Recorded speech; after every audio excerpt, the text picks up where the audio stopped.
ನಮಸ್ಕಾರ ಸ್ನೇಹಿತರೆ, ಸಂತೃಪ್ತಿ ಕಿಚನ್ಗೆ ಸ್ವಾಗತ. ನಾನು ಪ್ರಿಯಾಂಕಾ. ಇವತ್ತು ನಾನು ನಿಮಗೆ ಒಂದೇ ತರಹದ ಇಡ್ಲಿನ ತಿಂದು ತಿಂದು ಬೋರ್ ಆಗಿದ್ರೆ ಅದೇ ಇಡ್ಲಿಯಲ್ಲೇ ಮಸಾಲಾ ಇಡ್ಲಿನ ಹೇಗೆ ಮಾಡೋದು ಅಂತ ತೋರಿಸ್ಕೊಡ್ತಾ ಇದ್ದೀನಿ. ಮಸಾಲಾ ಇಡ್ಲಿ ಟೇಸ್ಟ್ ಸಹ ಚೆನ್ನಾಗಿರುತ್ತೆ, ಹೊಸ ರುಚಿನೂ ನಮಗೆ ಸಿಗುತ್ತೆ. ಹಾಗಾಗಿ ಮಸಾಲಾ ಇಡ್ಲಿನ ಹೇಗೆ ಮಾಡೋದು ಅಂತ ನೋಡ್ಕೊಂಬರೋಣ. ಮೊದಲಿಗೆ ನಾನಿಲ್ಲಿ 1/4 kg ಉದ್ದಿನ ಬೇಳೆನ 2 ಗಂಟೆ ನೆನೆಯಲು ಇಟ್ಟಿದ್ದೀನಿ. ನೋಡಿ, ಇವಾಗ ಉದ್ದಿನ ಬೇಳೆನ ನೆಂದಿದ್ದಾವೆ. ಇದನ್ನ ನಾನಿವಾಗ ಮಿಕ್ಸಿ ಜಾರ್ಗೆ ಹಾಕೊಳ್ತಾ ಇದ್ದೀನಿ. ಉದ್ದಿನ ಬೇಳೆನ ಸ್ವಲ್ಪ ನೀರು ಹಾಕೊಂಡು ಚೆನ್ನಾಗಿ ನುಣ್ಣಗೆ ರುಬ್ಕೋಬೇಕು.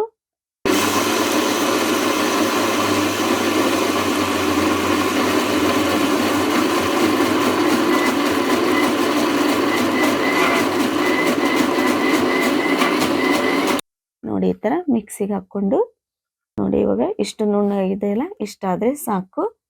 ಇವಾಗ ಒಂದು ಪಾತ್ರೆಯನ್ನು ತಗೊಂಡು ಅದಕ್ಕೆ ಅರ್ಧ kg ಇಡ್ಲಿ ರವೆನ ಹಾಕ್ತಾ ಇದ್ದೀನಿ. ರವೆಯನ್ನು ಹಾಕಿದ ಮೇಲೆ ಕೈಯಿಂದ ಸ್ವಲ್ಪ ಹರಡ್ಕೊಂಡು ಅದಕ್ಕೆ ರುಬ್ಬಿರ್ತಕ್ಕಂಥ ಉದ್ದಿನ ಬೇಳೆಯನ್ನು ಹಾಕ್ತಾ ಇದ್ದೀನಿ. ಹಾಕಿದ ನಂತರ ಉದ್ದಿನ ಬೇಳೆ ಹಿಟ್ಟು ಮತ್ತು ರವೆ ಚೆನ್ನಾಗಿ ಮಿಕ್ಸ್ ಆಗಬೇಕು. ಆ ಥರ ಮಿಕ್ಸ್ ಮಾಡ್ಕೊಳ್ಳಿ.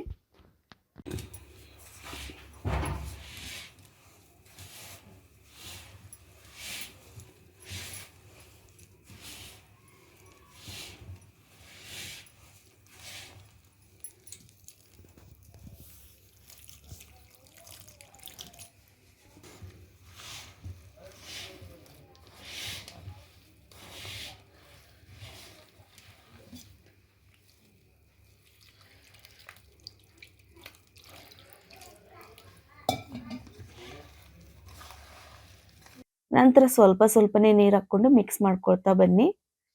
ಒಂದೇ ಸರಿಗೆ ಜಾಸ್ತಿ ನೀರು ಹಾಕಬೇಡಿ, ಹಿಟ್ಟೆಲ್ಲ ನೀರಾಗುತ್ತೆ. ಹಾಗಾಗಿ ನೋಡಿ, ಈ ಥರ ಸ್ವಲ್ಪ ಸ್ವಲ್ಪನೇ ನೀರು ಹಾಕ್ಕೊಂಡು ಚೆನ್ನಾಗಿ ಮಿಕ್ಸ್ ಮಾಡ್ಕೋಬೇಕು. ನೋಡಿ, ಇಲ್ಲಿ ಕಲಿಸಿದನಲ್ಲ, ಈ ಹದಕ್ಕೆ ಇದ್ರೆ ಸಾಕು ಇಡ್ಲಿ ಮಾಡಲಿಕ್ಕೆ. ಈ ಹಿಟ್ಟನ್ನು ನಾವು ಇಡ್ಲಿ ಮಾಡೋಕ್ಕಿಂತ 4 ಅಥವಾ 5 ಗಂಟೆ ಮುಂಚೆನೆ ನೆನೆ ಇಡಬೇಕು.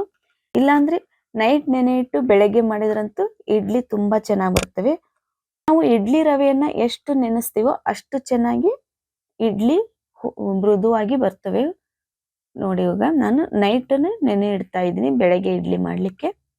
ಇವಾಗೆಲ್ಲ ಚೆನ್ನಾಗಿ ಮಿಕ್ಸ್ ಆದ ನಂತರ ಒಂದು ಮುಚ್ಚಳವನ್ನು ಮುಚ್ಚಿ ನೆನೆಯಲು ಬಿಡೋಣ. ಇವಾಗ ನೋಡಿ, ನಾನು ಇಡ್ಲಿನ ಬೇಯಿಸಿ ಇಟ್ಕೊಂಡಿದ್ದೀನಿ. ನೋಡಿ, ಇವಾಗ ಪ್ಲೇಟಿಂದ ತೋರಿಸ್ತಾ ಇದ್ದೀನಿ. ಇದನ್ನು ನಾನು ಒಂದು ಸ್ಪೂನಿಂದ ಒಂದೊಂದಾಗಿ ಇಡ್ಲಿನ ತೆಗೆದು ಒಂದು ಪಾತ್ರೆಗೆ ಹಾಕ್ತಾ ಇದ್ದೀನಿ. ಒಂದು 7 ರಿಂದ 8 ಇಡ್ಲಿನ ನಾನು ಇವಾಗ ಮಸಾಲೆ ಇಡ್ಲಿ ಮಾಡಿ ತೋರಿಸ್ತಾ ಇದ್ದೀನಿ ನಿಮಗೆ. ಇವಾಗ ಇಡ್ಲಿ ರೆಡಿ ಆಗಿದ್ದಾವೆ. ಇದಕ್ಕೆ ಮಸಾಲೆನ ರೆಡಿ ಮಾಡ್ಕೊಳ್ಳೋಣ. ಹಾಗಾಗಿ ಮೊದಲಿಗೆ ಏನೇನು ಬೇಕು ಅಂತ ಸಾಮಗ್ರಿಗಳನ್ನ ತೋರಿಸ್ಕೊಡ್ತಾ ಇದ್ದೀನಿ. 2 ಸ್ಪೂನಷ್ಟು ಕಡಲೆಬೇಳೆನ ತಗೊಂಡಿದ್ದೀನಿ. ನಂತರ 2 ಸ್ಪೂನಷ್ಟು ಉದ್ದಿನ ಬೇಳೆ ಮತ್ತು 2 ರಿಂದ 3 ಒಣಮೆಣಸಿನಕಾಯಿನ ತಗೊಂಡಿದ್ದೀನಿ.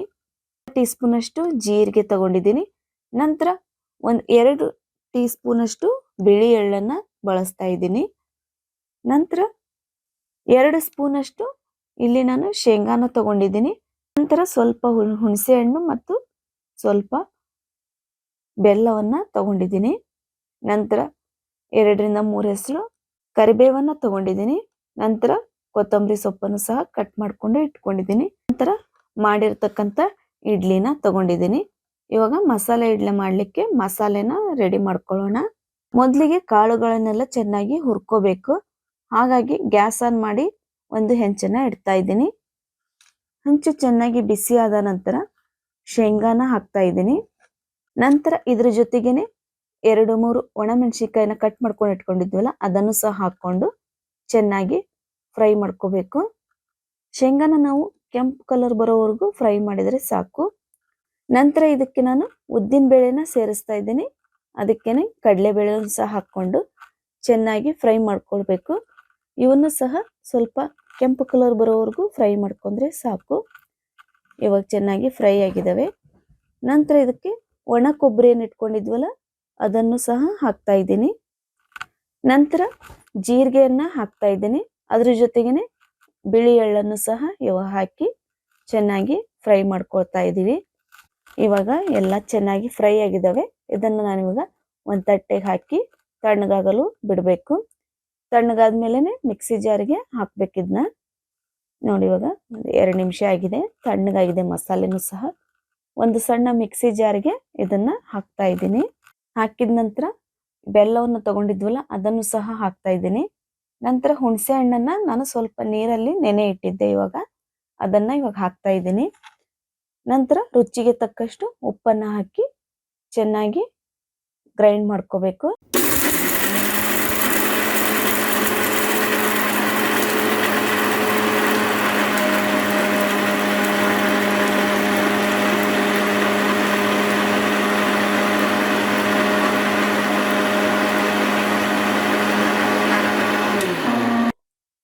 ನೋಡಿ ಈ ತರ ತರಿಯಾಗಿ ರುಬ್ಕೋಬೇಕು. ಇದನ್ನ ತುಂಬಾ ನುಣ್ಣಗೆ ರುಬ್ಕೊಳಕ್ ಹೋಗ್ಬೇಡಿ. ನೋಡಿ ಇವಾಗ ರುಬ್ಕೊಂಡಿದ್ದೀನಿ. ಈ ಹದಕ್ಕಿದ್ರೆ ಸಾಕು ಮಸಾಲೆ. ಇವಾಗ ಮಸಾಲೆ ರೆಡಿ ಆಯ್ತು. ಇವಾಗ ಮಸಾಲಾ ಇಡ್ಲಿನ ಮಾಡೋಣ. ಅದಕ್ಕೆ ಗ್ಯಾಸ್ ಆನ್ ಮಾಡಿ ಒಂದು ಬಳ್ಳಿನಿಟ್ಟು ಸ್ವಲ್ಪ ಎಣ್ಣೆಯನ್ನ ಹಾಕೋಬೇಕು. ಒಗ್ಗರಣೆಗೆ ಎಣ್ಣೆ ಎಷ್ಟು ಬೇಕೋ ಅಷ್ಟು ಹಾಕೊಳ್ಳಿ. ನಂತರ 1 ಟೀ ಸ್ಪೂನ್ ಅಷ್ಟು ತುಪ್ಪನ ಹಾಕ್ತಾ ಇದ್ದೀನಿ. ನಿಮಗೆ ಎಣ್ಣೆ ಬೇಡ ಅಂದ್ರೆ ತುಪ್ಪದಲ್ಲೂ ಸಹ ಇದನ್ನ ಮಾಡ್ಕೋಬಹುದು. ಎಣ್ಣೆ ಚೆನ್ನಾಗಿ ಬಿಸಿಯಾದ ನಂತರ ಸ್ವಲ್ಪ ಸಾಸಿವೆಯನ್ನ ಹಾಕ್ತಾ ಇದ್ದೀನಿ. ಸಾಸಿವೆ ಎಲ್ಲ ಚಟಪಟ ಅಂತ ಸಿಡಿದ ನಂತರ ಕರಿಬೇವನ್ನ ಕಟ್ ಮಾಡ್ಕೊಂಡು ಇಟ್ಕೊಂಡಿದ್ವಲ್ಲ ಅದನ್ನು ಸಹ ಇವಾಗ ಹಾಕ್ತಾ ಇದ್ದೀನಿ. ಕರಿಬೇವು ಚೆನ್ನಾಗಿ ಬೆಂದ್ಮೇಲೆ ಇವಾಗ ಇಡ್ಲಿಯನ್ನ ಹಾಕಿ ಚೆನ್ನಾಗಿ ಮಿಕ್ಸ್ ಮಾಡ್ಕೋಬೇಕು. ನೋಡಿ ಈ ತರ ಇಡ್ಲಿಯನ್ನ ಹಾಕಿ ಚೆನ್ನಾಗಿ ಮಿಕ್ಸ್ ಮಾಡ್ಕೊಳ್ಳಿ. ನಿಮಗೆ ಸರಿಯಾಗಲಿಲ್ಲ ಅಂದ್ರೆ ಸ್ವಲ್ಪನೇ ಇಡ್ಲಿ ಹಾಕೊಂಡು ಮಿಕ್ಸ್ ಮಾಡ್ಕೊಳ್ಳಿ. ಎಲ್ಲ ಚೆನ್ನಾಗಿ ಮಿಕ್ಸ್ ಆದ ನಂತರ ಗ್ಯಾಸನ್ನು ಆಫ್ ಮಾಡ್ಕೊಳ್ಳಿ. ಇವಾಗ ರುಬ್ಬಿರ್ತಕ್ಕಂಥ ಮಸಾಲೆನ ಇಡ್ಲಿ ಮೇಲೆಲ್ಲ ಹರಡಬೇಕು. ಎಲ್ಲ ಇಡ್ಲಿಗಳು ಚೆನ್ನಾಗಿ ಮಸಾಲೆ ಹಿಡ್ಕೋಬೇಕು. ಆ ಥರ ಮಸಾಲೆನ ಎಲ್ಲ ಇಡ್ಲಿಗಳ ಮೇಲೂ ಹಾಕಿ ಮಸಾಲೆ ಚೆನ್ನಾಗಿ ಹಿಡ್ಕೊಳ್ಳೋ ಥರ ಮಾಡಬೇಕು.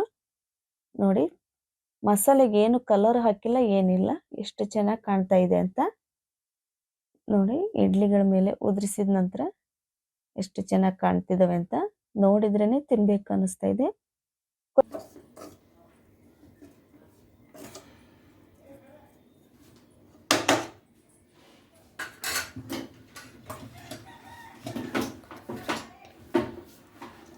ಕೊನೆಯಲ್ಲಿ ಕಟ್ ಮಾಡಿ ಇಟ್ಕೊಂಡಿರ್ತಕ್ಕಂಥ ಕೊತ್ತಂಬರಿ ಸೊಪ್ಪನ್ನ ಮೇಲ್ಗಡೆ ಉದುರಿಸಿದ್ರೆ ಇವಾಗ ಮಸಾಲೆ ಇಡ್ಲಿ ಸವಿಯಲು ರೆಡಿ ಆಗಿದ್ದಾವೆ. ನಾನು ಇದನ್ನ ಒಂದು ತಟ್ಟೆಗೆ ಹಾಕ್ತಾ ಇದ್ದೀನಿ. ನೋಡಿ ಎಷ್ಟು ಚೆನ್ನಾಗಿ ಬಂದಿದ್ದಾವೆ ಮಸಾಲೆ ಇಡ್ಲಿ ಅಂತ. ದಿನ ಅದೇ ಸಾದಾ ಇಡ್ಲಿ ತಿಂದು ಬೋರ್ ಆಗಿದ್ರೆ ಒಂದ್ಸರಿ ಮಸಾಲೆ ಇಡ್ಲಿನ ಮನೆಯಲ್ಲಿ ಟ್ರೈ ಮಾಡಿ ನೋಡಿ. ಟೇಸ್ಟ್ ಚೆನ್ನಾಗಿರ್ತವೆ, ಹಾಗೇನೆ ಹೊಸ ರುಚಿ ನಿಮಗೆ ಸಿಕ್ಕಂತಾಗುತ್ತೆ. ಹಾಗಾಗಿ ಈ ರೆಸಿಪಿ ಇಷ್ಟ ಆದರೆ ಲೈಕ್ ಮಾಡಿ, ಶೇರ್ ಮಾಡಿ, ಸಬ್ಸ್ಕ್ರೈಬ್ ಮಾಡಿ. ನೀವು ಮನೆಯಲ್ಲಿ ಈ ರೆಸಿಪಿನ ಟ್ರೈ ಮಾಡಿ ಹೇಗಿತ್ತು ಅಂತ ಕಮೆಂಟ್ ಬಾಕ್ಸಲ್ಲಿ ತಿಳಿಸಿ. Bye friends.